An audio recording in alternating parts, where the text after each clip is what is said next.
अमरावती महानगरपालिका निवडणुकीच्या पार्श्वभूमीवर भाजप आणि शिवसेना यांच्यात जागा वाटपाबाबत महत्त्वाची बैठक 24 डिसेंबरला पार पडली। शहरातील एका हॉटेलमध्ये झालेल्या या बैठकीत दोन्ही पक्षांच्या वरिष्ठ नेत्यांमध्ये सविस्तर चर्चा झाली। या बैठकीनंतर शिवसेनेचे माजी खासदार आनंदराव अडसूळ यांनी माहिती देताना सांगितले की आम्ही थेट जागा वाटपावर चर्चा केली नसून प्रभागनिहाय आढावा घेतला आहे। तसेच अमरावती महानगरपालिकेत आम्हाला सुमारे 50 जागा मिळाव्यात अशी आमची अपेक्षा आहे, असेही त्यांनी स्पष्ट केले। दरम्यान सूत्रांकडून मिळालेल्या माहितीनुसार शिवसेनेने भाजपला 35 ते 42 जागांचा प्रभागनिहाय प्रस्ताव दिला आहे। भाजपचे अमरावतीचे प्रभारी आमदार संजय कुटे यांनी सांगितले की भाजप, शिवसेना आणि युवा स्वाभिमान पक्षाची अमरावतीत युती पक्की झाली आहे। आम्ही सकारात्मक पद्धतीने पुढे जात आहेत। कोणाला किती जागा मिळणार हे आज सांगणे शक्य नाही। ते पुढे म्हणाले, ज्या जागा निवडून येऊ शकतात त्यावर आमचा भर आहे। त्या जागा कोणत्याही पक्षाच्या असो त्यावर आमची सध्या चर्चा सुरू आहे। शिवसेनेकडून आम्हाला प्रभागनिहाय प्रस्ताव प्राप्त झाला आहे। या बैठकीसाठी भाजपकडून प्रभारी आमदार संजय कुटे तर शिवसेनेकडून माजी खासदार आनंदराव अडसूळ उपस्थित होते। यापूर्वी 24 डिसेंबरला सकाळी शिवसेनेची स्वातंत्र्य बैठकही पार पडली होती। अमरावतीमध्ये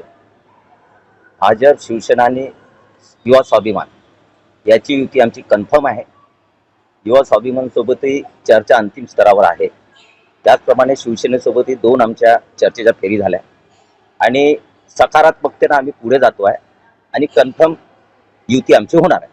किती जागेचा प्रस्ताव आलेला आहे शिवसेना आणि युवा स्वाभिमान? नाही, जागेचा प्रस्ताव म्हटल्यापेक्षा आम्ही जागा सांगू शकत नाही, कारण शेवटी जागा कमी जास्त होतील चर्चेमध्ये आणि चर्चा करत असताना जिथं जो कॅन्डिडेट निवडून येण्याची शक्यता जास्त आहे त्याच्यावर आमच्या चर्चा चालू आहे।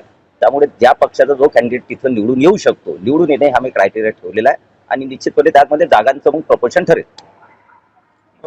आज काही जागांची प्रस्ताव दिल्याचं बोललं जाते शिवसेने 42 प्रस्ताव त्यांनी प्रस्ताव दिलेला आहे, त्यावर आता भारतीय जनता पार्टीमध्ये चर्चा होईल, YSK सोबत चर्चा होईल आणि मग त्यामध्ये युनॅनिमसली कोणत्या सीट कोणी लढवायच्या त्यांच्यासोबत पुन्हा चर्चा केली। किती जागा शिवसेनेने दिलेल्या प्रस्तावात मागितलेल्या?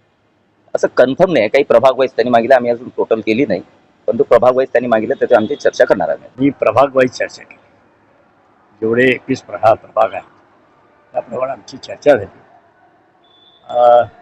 कुणाचे आता किती आहेत, त्या ठिकाणी काय बदल होऊ शकतो, ते त्यातले एक्सचेंज किती होऊ शकतात ही प्राथमिक चर्चा झाली आहे। त्यांच्याकडून आम्हाला एक सांगण्यात आलं की आम्ही जसा प्रभाग वाईज अभ्यास केला आहे तसा आमचा थोडा अपुरा राहिलेला आहे आणि मग हा सगळा अभ्यास झाल्यानंतर उद्या परत आपण बसू, ही एवढ्यापुरती चर्चा। 35 जागांचं हे दिल्याचं माहिती सूत्रांनी दिलेली आहे। 35 जागांचा प्रस्ताव आमचा कोणाला करून गेलेला आहे, तुम्हाला कोणाकडून मिळतो ते तरी सांगा।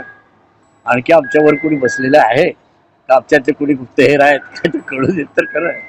पण तर 35 जागांचा आहे माहिती आहे आम्हाला। 35 जागा मग खोटं पण लपून कशाला ठेवेल? लपून ठेवण्यासारखी वस्तू नाही, आज न उद्या बाहेर येणार आहे। चर्चा करताना आज फक्त दोघांनी प्रस्ताव तयार करा अगोदर ठरलेलं। आज प्रस्तावावर पहिल्यांदा आम्ही दिलेल्या प्रस्तावावर चर्चा, त्यामध्ये त्यांना असं वाटलं की इथं आपल्याला पण आपला प्रस्तावामध्ये देवाणघेवाण कुठे व्हावं आहे आम्हाला बघू द्या आणि मग उद्या परत। तरी एकंदरीत किती जागेवर तुम्ही समाधानी असताना सगळ्या मिळालं तर जास्त समाधान वाटेल त्यातलं, पण कमीत कमी 50 मिळालं तर आणि आनंद वाटेल।